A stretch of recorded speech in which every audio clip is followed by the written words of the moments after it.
spend a few moments just arriving onto your chairs, onto your cushions, onto wherever it is your body is positioned at this moment.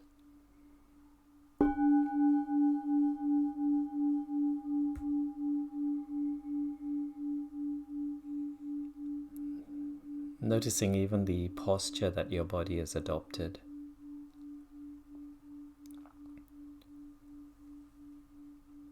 The folds of your joints, where your hands are placed, the weight of your hands.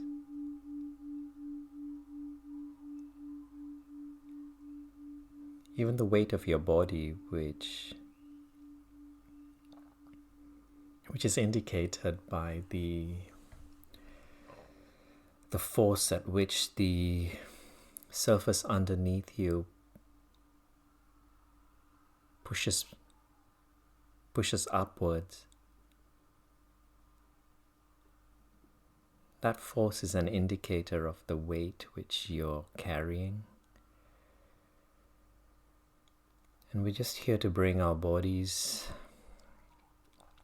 back into a state of ease, of rest, surrendering the skin, the muscles, the bone, the nerves to the forces of gravity. In fact, I'll ring the bell a few more times just to help our bodies relax a little bit more, to help our bodies arrive a little bit more. And it can be useful to combine this with a visualization, almost visualizing the sound waves as you would the ripples on a still pond or lake. And you probably know this, but in many ways that's how sound waves travel. They start off at one particular point, and then there's a chain reaction of molecules and atoms which travel in a circular motion in all directions, just like the ripple. And so visualize your body inviting these ripples into your body, but not holding on to them, allowing them to flow through your body.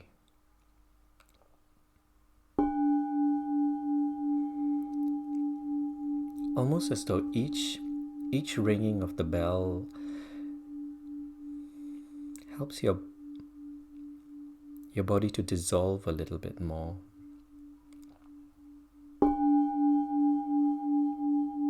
The joints loosening. Feel the skin loosening. And if you need to be more specific, the skin around your forehead, the skin around your face, the skin around your scalp.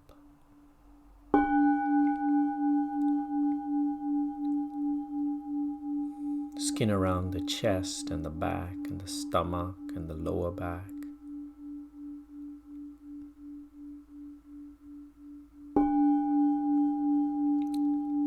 The legs.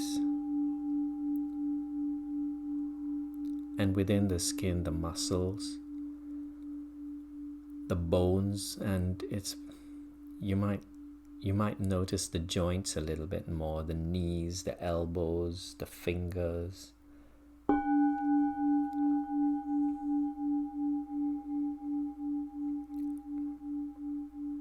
Just relaxing them.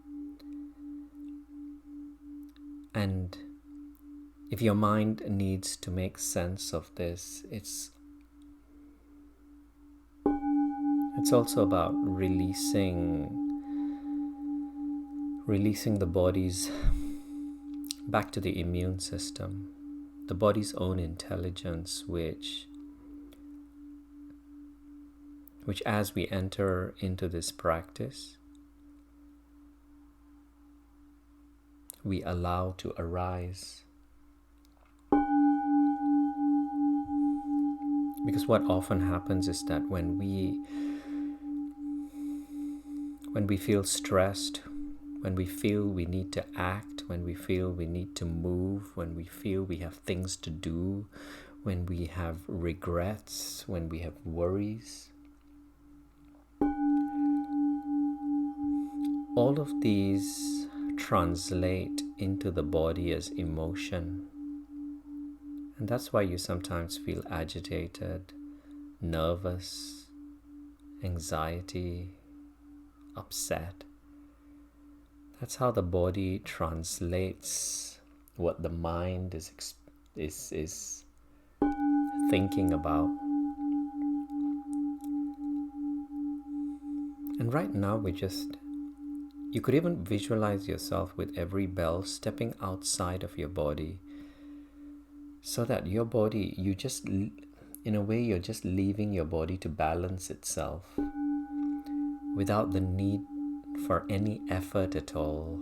Notice how your body is resting on the surface underneath you. And then notice how the tail end of your pelvic bone is resting. The tail end of your spinal column is resting on your pelvic bone. And then stretch the tail end of the spine downwards, a bit closer to the earth. And at the same time, stretch the top end of your spinal column upward, so that you get a better feel of your posture, of the arch that your body is currently holding.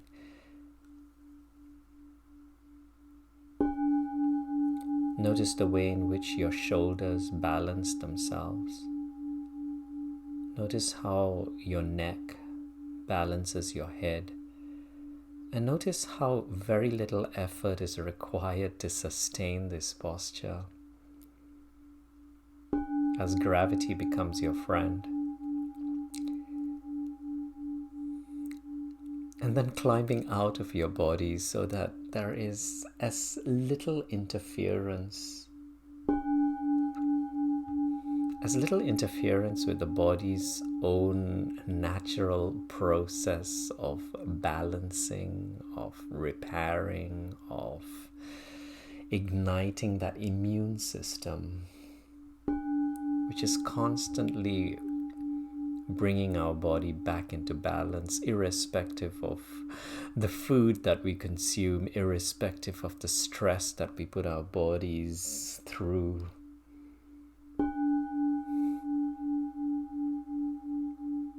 And so with every sounding of the bell, the body's immune system is rising.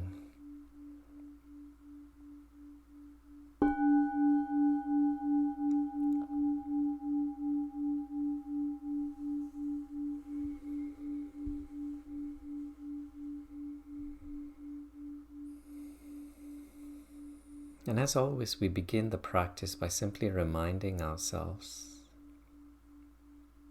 that this is a practice where we do not attempt to wrestle against our thoughts.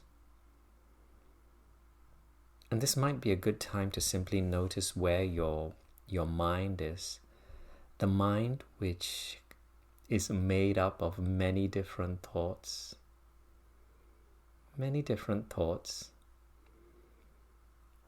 Some of them you can actually notice. And you can always tell what a thought is because it's almost always based in the past or in the future. So you might be remembering something, a conversation, an event from the past, and then you know that's a thought. Or it might be jumping into the future thinking about some of the plans that you have for later on today, whether the phone might ring, your work plans, meetings that you may have. And then you remind yourself that the only reality, the only fact is that my body is sitting here breathing right now. I can hear a voice coming through the speakers of this device in front of me, whether it's a phone, tablet, or computer.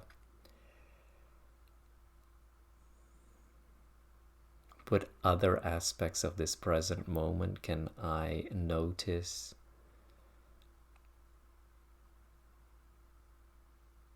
This is where we begin to step outside of our thoughts.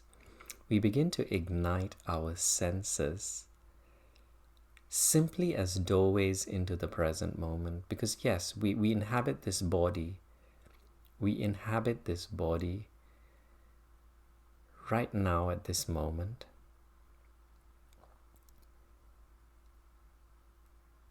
And what does it mean to inhabit the body? It doesn't really mean a lot without the senses. And of course we have 5 senses, and I've started by introducing you to 1 or 2 of them, and one of them is the sense of hearing. And so let's just focus on the sense of hearing for a few moments. You can hear my voice, and that's an indicator that something new has started in your day. A new chapter has started. You have entered into a practice. This practice, you can call it meditation, you can call it mindfulness, or you could simply call it just sitting and breathing. Why don't we go with sitting and breathing? Because sitting, we know how to sit. Breathing, we know how to breathe.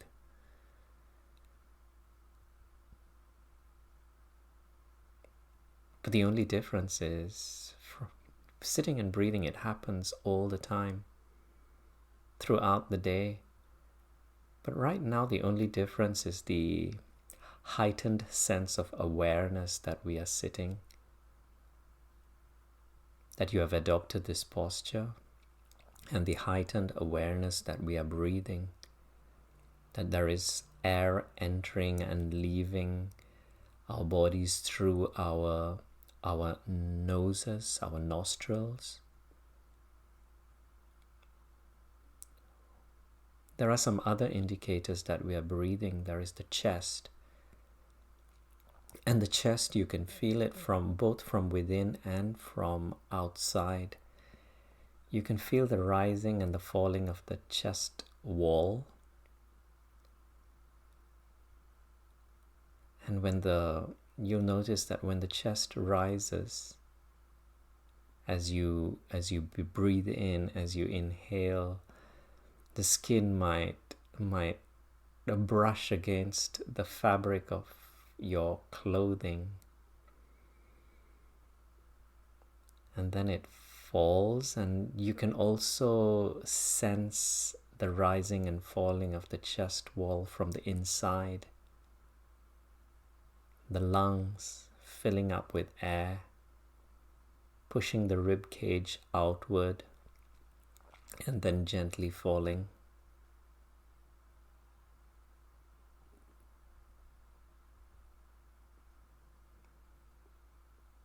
You also know you're breathing through your stomach, through the movements of your stomach rather.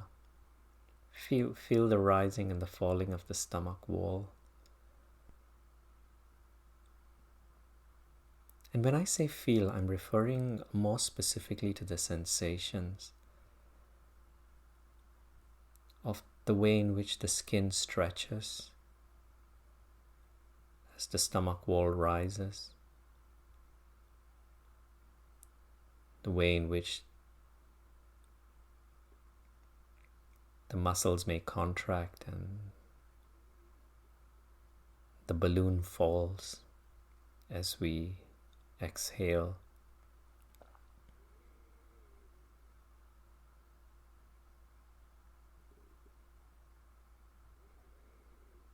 let's explore these sensations around our nostrils a little bit more.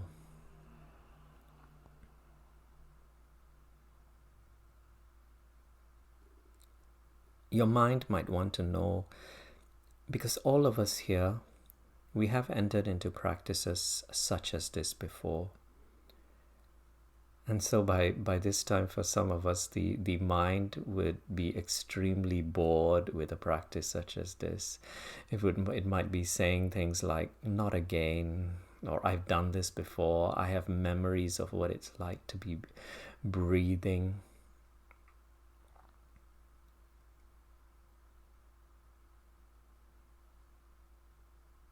And that's what happens when you think about the breath. But we completely release that, because this is not about thinking about the breath. This is about experiencing the breath. So don't worry about those questions raised by the mind, the boredom. Simply bring yourself back to the sensations that you're experiencing at this particular moment. Sensations that seem to indicate the direction of the breath, whether it's an inhalation or an exhalation. Sensations that indicate the temperature of the air. And of course, with regard to the temperature of the air, there are many different dimensions to the temperature. When you breathe in,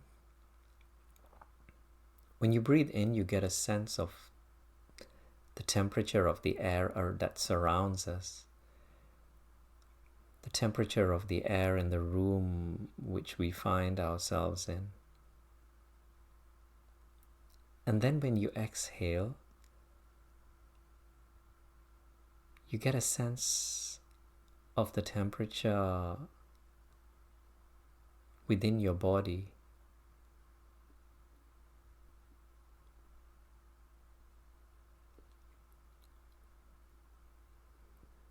As it flows in, it feels maybe a little bit cooler. As it flows out, you'll notice how much warmer it has become. And in response to the questions that the mind is asking, why the breath? I'm bored. You are, in fact,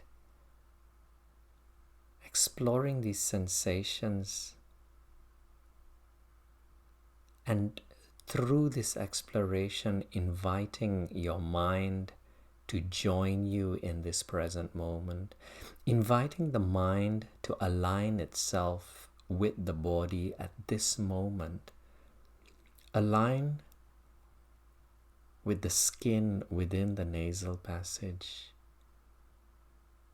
Simply because in this present moment, which is what it always is, it's always the present moment, always the present moment. 5 years from now, 5 minutes from now, right now, 5 minutes ago, we experienced it as the present moment.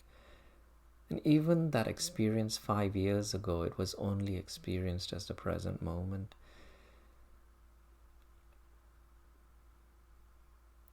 And in the present moment, no past exists, no future exists. And so there is no concept of warmth, coolness. And this is where our body is. Our body is in the present moment. The mind probably isn't. The mind is wandering. But this is where we utilize the mind as a very precious tool, a tool with which to understand these sensations which the body is experiencing. And so first the mind will tell us, it will leave its stories behind, it will leave the history that it's remembering. It will leave the future that it is imagining. And it will begin to recognize that these sensations that we are experiencing mean absolutely nothing to us. They're just sensations. We don't even, without the help of the mind, we don't even know what an inhalation is. It's a word which we learned meant that the breath is flowing in. The same with the exhalation, the same with warmth. The mind created time in order to compare the different temperatures that we experience.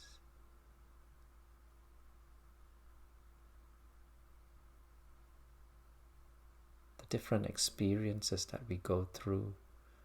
The standards, creating standards, judgments. And so as we explore and become interested in these sensations, the mind, it joins us, and then it tells us that this is an inhalation. And now feel the inhalation, and you can be more detailed by simply noticing as well which nasal passage you are breathing through at this moment. Are you utilizing your right or your left nasal passage? You need to really sensitize that area just outside the nostril, the skin within. It's not very easy sometimes, is it, to notice these little details, these very specific details.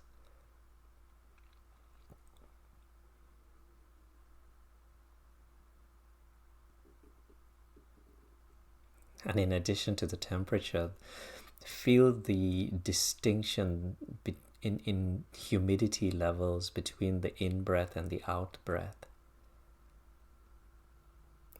And again, you're utilizing the mind. Simply because it's the mind that remembers what the last breath was like. And therefore compares and labels this as warm, as humid as we exhale. And if you have started to experience a slightly higher degree of stillness, you're beginning to get glimpses into what the present moment actually feels like. You might be in a busy street, you might be at a party surrounded by people, with noises, with voices, which is very likely with Christmas just around the corner.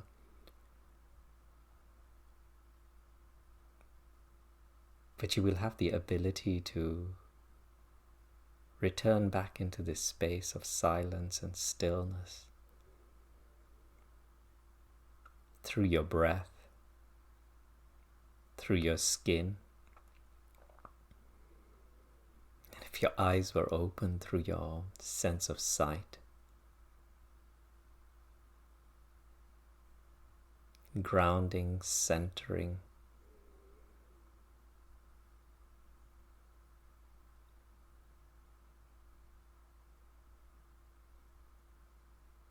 No longer only recognizing the forms around you. Of course, I'm referring to the sense of sight. No longer just noticing the forms around you, the people around you, the furniture, the walls, but also noticing the spaciousness that surrounds the people, that surrounds the furniture. That very spaciousness that you're breathing into your body, which is as real as all of the other forms, made up of molecules and atoms, the only difference being the way in which they are arranged, wider apart, and therefore not reflecting light, the way many of the other forms around us are.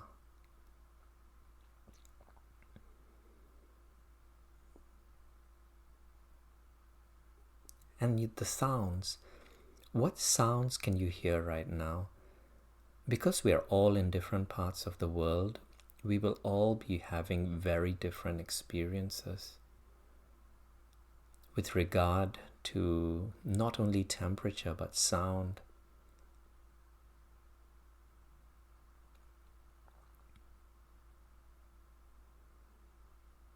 Notice not only the sounds, because this is a practice where you begin to recognize that the only way in which we are able to hear sounds is because of the silence in the background that allows these sounds to surface.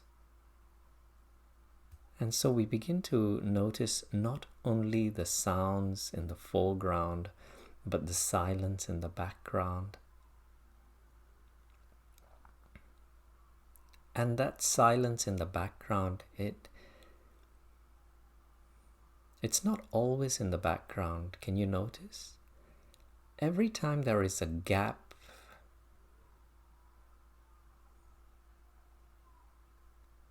such as this one, in my voice, when my vocal cords stop making a particular sound, the gaps, that silence, it surfaces.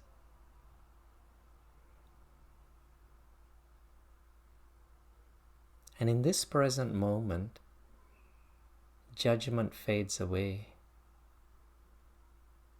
And so you stop distinguishing between the sounds and the silence. You begin to feel the spaciousness around every sound, grounding yourself.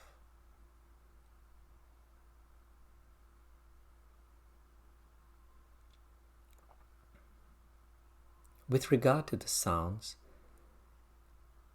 and because we're all in different parts of the world, different spaces, are there any sounds that are distracting or disturbing you at this moment? Notice them. Usually it sounds like car alarms, or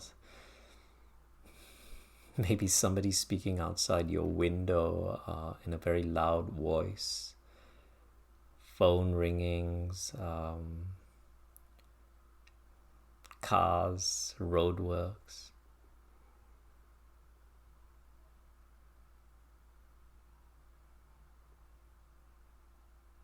You've noticed the sounds that you don't like, if any, and then are there any sounds that you like? Are there any sounds around you that you like? Normally, most of us, when we enter into a practice such as this, we remove ourselves from the sounds we like as well. We've turned off our radios, our televisions, our music systems. And so there is less attention to give to those sounds that we like. And so it's usually in a practice such as this, you may notice the sounds that you dislike more. And now can you notice something else?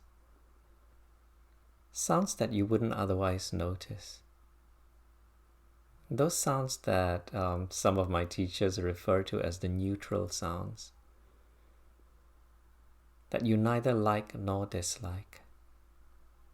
For me, I'll give you an example. For me, it's the sound of my computer's fan. This computer that I'm speaking to you through, it's got a very gentle hum. It's the fan or the motor or whatever it is you want to call it. And I barely notice it because it's there in the background. It's not disturbing me. Neither is it fascinating me. And now if you can find a sound that's neutral in that way, can you focus on it? A sound that's, the mind would call it, sounds that are boring. And in some ways this can be a very useful tool in a practice such as this, because when we enter into a practice such as this, we are seeking to change the momentum of the mind, the speed of the mind. We would like to slow the thought process down. And one thing you will notice, if some of us are lucky enough to have sounds around us that we dislike, if there is a sound that's bothering you, that's troubling you, notice how your mind reacts towards it. It gets a little bit agitated. It begins to get quite ruffled. This dialogue begins. I want you to go away. I'm sitting here entering into a practice. And those of you who've practiced with me at Jamyang or at the temple, we've been through that, where noisy roadworks are happening outside the room, or somebody is on a mobile phone outside our door. And we can't help it. The mind, it begins to get quite agitated and it begins to react against that sound. And that's what judgment does. Can you notice when the mind judges something as bad, many ripples appear, just like the ripples on that still pond. Many ripples appear and we lose the clarity and we get caught up in that dialogue. And the mind begins to move at a faster and faster speed. And the same thing happens with noises that we like.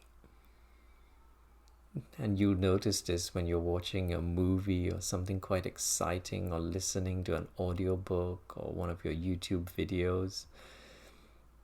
The more you like it, the more it stimulates the mind, and the mind begins moving at a faster and faster speed.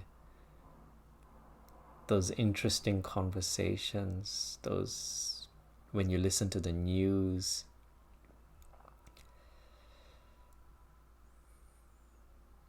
and so we're beginning to recognize what happens when we like something, what happens when we dislike something. It changes the momentum of the mind. Either way, it doesn't matter whether you like it or you dislike it. It speeds the movement of the mind. But when we focus on those neutral sounds, like, can you find a neutral sound right now? Examples: the sound of your fridge, the sound of a plane flying overhead that you may not have noticed, the sound from your computer, something in the background that you barely even notice, the ticking of a clock, a very quiet clock, the sound of your breath. Most of us, we don't find the sound of our breath annoying or fascinating. And so, what is the sound of your breath? And so when we practice with one of the neutral sounds, the dripping of a tap, or any of those, you'll find the thought process slowing down, the momentum changing.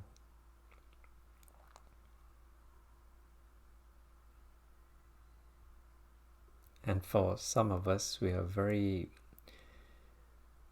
we enjoy our sense of hearing, and when you do, you can use it as a very precious tool in this practice at any time of your day. And of course, we want this to be a very practical practice which we can apply in our moment to moment and day to day life.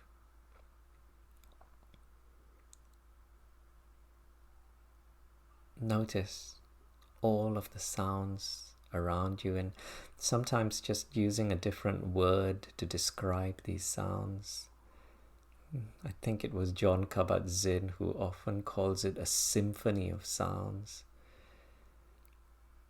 He describes this soundscape as a symphony of sounds. And so now,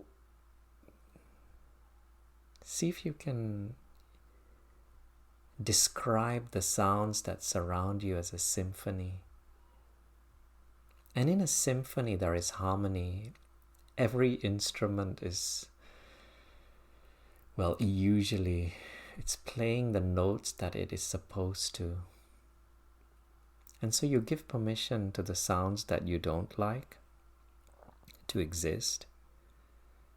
You give permission to the sounds that you like to exist. You give permission, and perhaps even focus on those neutral sounds. And in the allowing, we begin to release the judgments. And the sounds, they begin to almost enter into the surfaces of our bodies and then move straight through. Almost as though we were transparent to these sounds. And then the practice can also be noticing which sounds are being held back, which sounds we normally find distracting, and simply forgiving ourselves and recognizing that these are indicators of resistance, that we are resisting these particular sounds.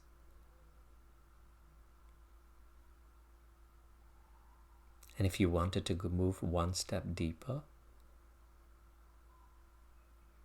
utilizing this very same practice in understanding our relationship with our mind. Because even as we sit here,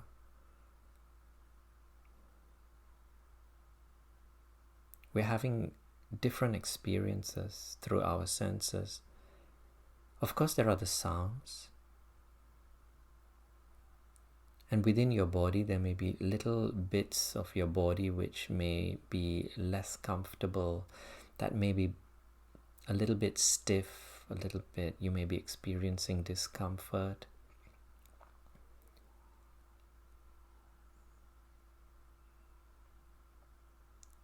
And simply noticing how everything that you experience through your senses is somehow stimulating some form, some thought form.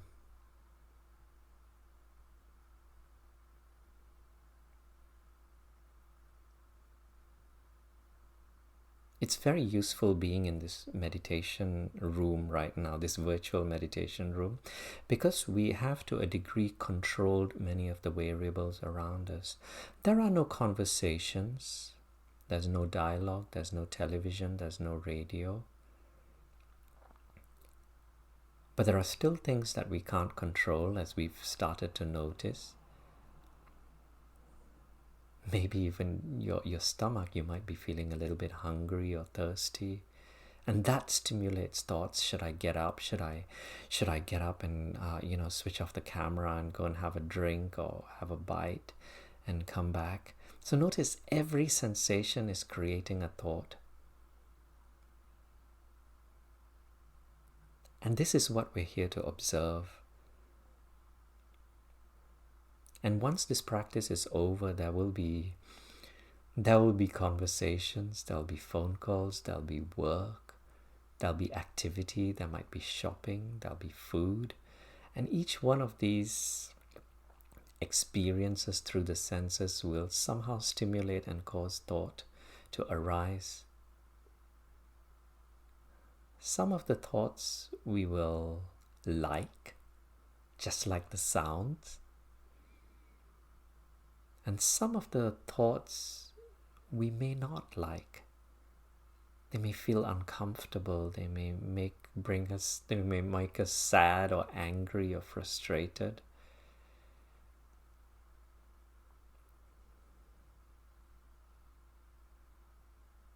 And again, we practice the exact same principles we were practicing with sounds. We give them permission to exist. Simply recognizing that there has been a lifetime of momentum picked up. We have, over the years, met many people, especially our parents and teachers when we were young. Books were brought to our attention, report cards, and we've somehow been guided. I use that word very loosely. We've been guided to think a certain way over and over again about ourselves, about the world around us. And pretty soon, the more we think those particular thoughts, they become our beliefs. And the beliefs, they're a little bit more difficult to spot than the individual thoughts because they're a part of who we are. Our sexuality, our gender,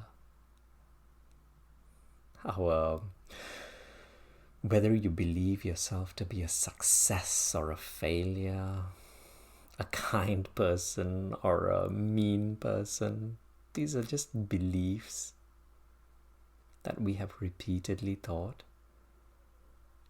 And this practice, it begins, remember, we are entering into a timeless zone, a timeless state, where the past dissolves and the future becomes irrelevant. And so this moment becomes a new beginning, a new start.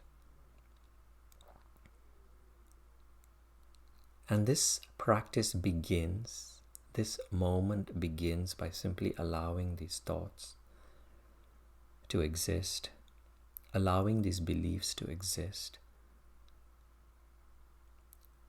And in the allowing, we find ourselves stepping outside of our thoughts and beliefs. In fact, stepping outside of our mind.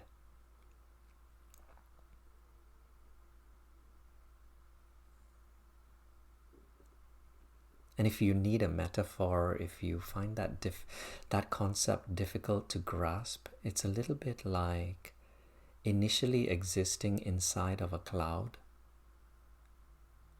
moving with the cloud, which is where most of us are. We've identified ourselves with our mind and our thoughts and our beliefs.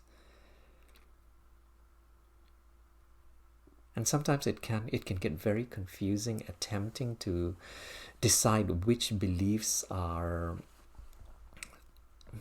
good for us and which ones are bad and which ones are in fact beliefs. And so the starting point is to simply recognize that we are inside of the cloud, moving with the cloud. And if you've ever felt sad or frustrated or stress, those are often the strongest indicators that we are existing deep inside the center of one of these clouds, lacking in clarity, surrounded by the misty beliefs, that are causing these unhappy emotions.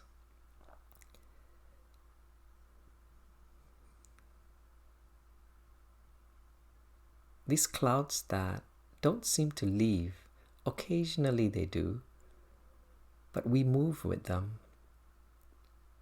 There's lightning, there's thunder, and the first step is to simply allow these clouds to move.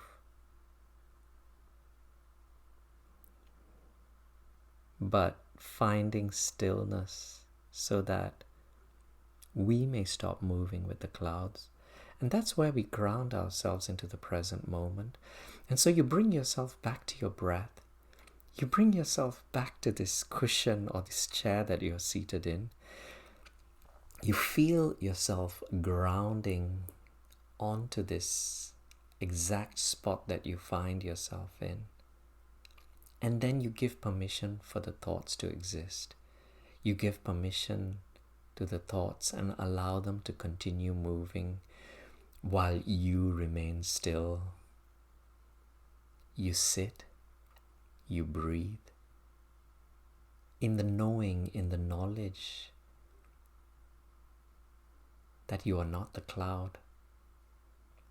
It may take a moment. It may take 2 moments. It might even take 100 moments before the cloud completely passes. But we have entered into a timeless state. And so whether it's a single moment or 1,000 moments, it no longer matters. Because we are here in the present moment, grounded, and soon the cloud moves and the gaps appear. Sometimes it's a fleeting of just a glimpse of blue skies. And when you see these clear skies, when you experience the clarity, you breathe in deeply.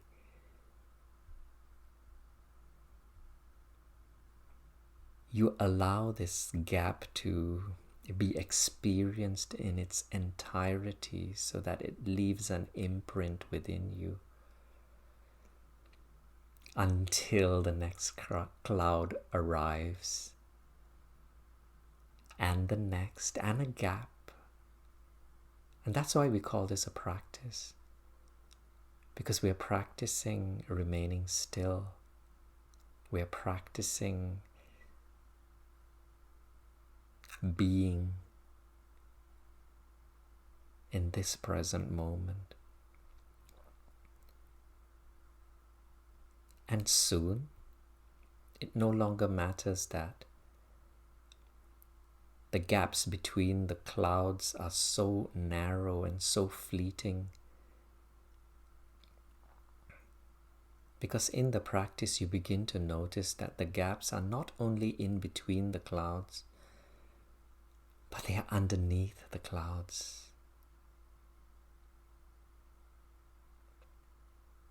Underneath the clouds, you begin to experience the space that reaches down to the peaks of the mountains. That space that reaches in between the mountains where the valleys are, where the deepest valleys are. That space which reaches onto the surfaces of the streams, the rivers, the lakes, and the oceans.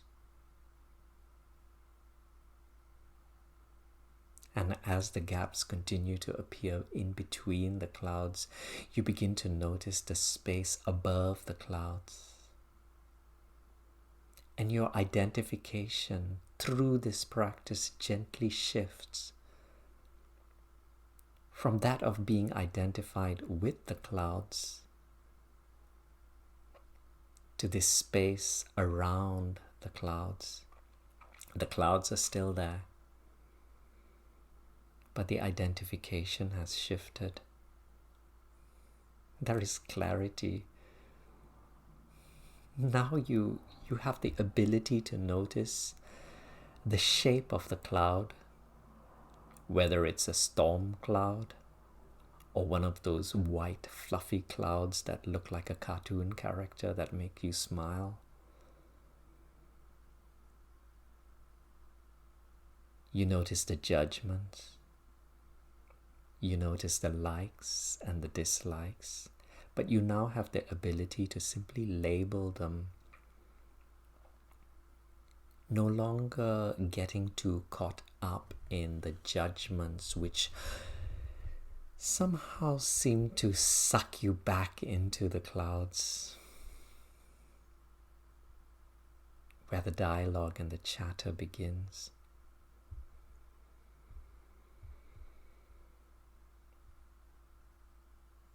But this space, this identification with the space, it seems almost infinite. It seems to go on and on and on. You might want to follow, explore it, all the way to the moon. And from the moon, as you look back into the planet that we call Earth, you somehow notice the white clouds, but they've become so general. You no longer notice them that specifically. They're just labels, judgments. You might notice one of those stormy clouds, but you now have the ability to label it as a stormy cloud, a worry, an anxiety, a stressful thought, but little labels, no longer caught up in the center of that cloud. And sometimes they're so small and indistinguishable, insignificant, that you choose to divert your attention to the space on the other side of the moon.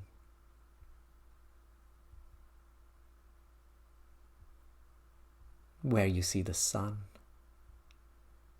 and all of the planets in between. So much space, and then there is the space behind the sun.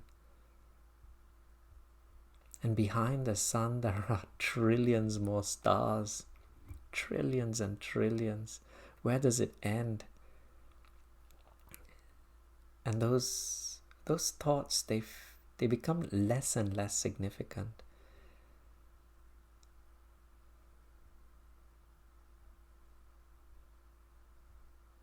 This visualization sums up the essence of our practice. A shift, the developing of a new relationship with our mind. A shift from one in which we identified ourselves with the mind to one in which we observe it from a space that is so much more vast, large, and many teachers use words such as kindness, a space of kindness, wisdom, understanding, and that space where you no longer need patience. Simply because it is always the present moment, always. This present moment that we share with, whether you are 2 years old, 20 years old, 50, 70, all sharing the present moment. Age becomes irrelevant. The physical age of our bodies fades into the background as we all experience the present moment as the present moment and nothing else. Leveling the playing field.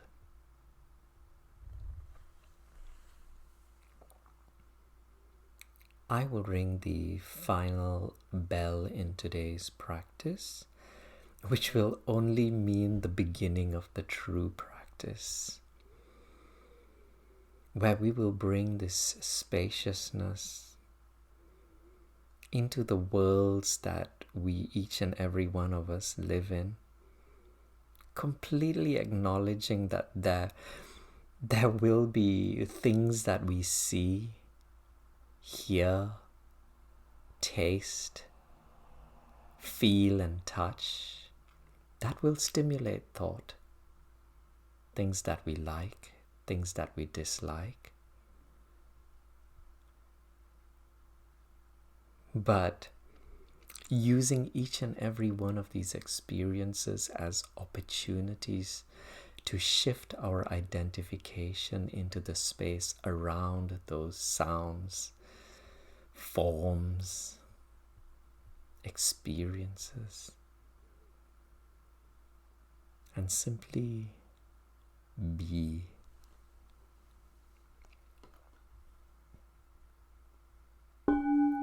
Be kinder.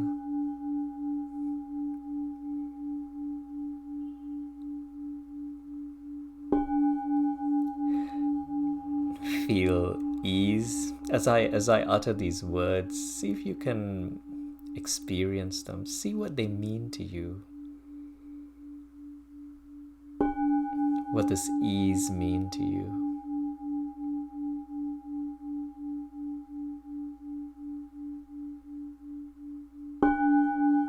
What does kindness feel like? Not mean, but feel.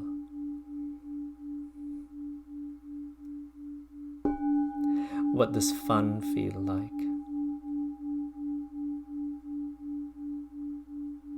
What does being sure feel like? What do you like when you feel sure about something, when you know something, when you're clear about something?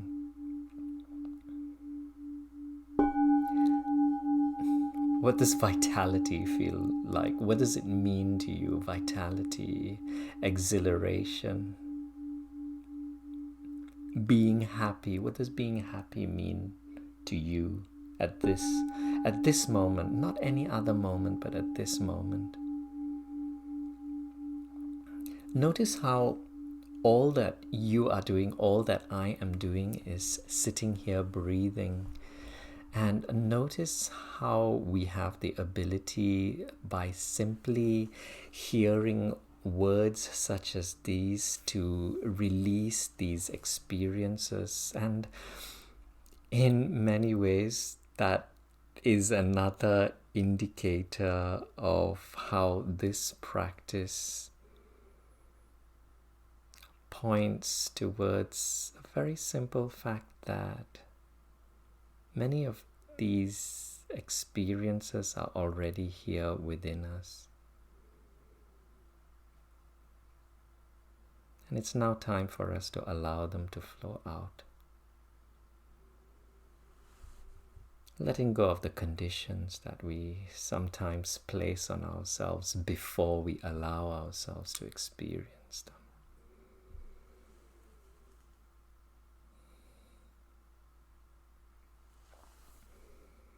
And now for the final bell.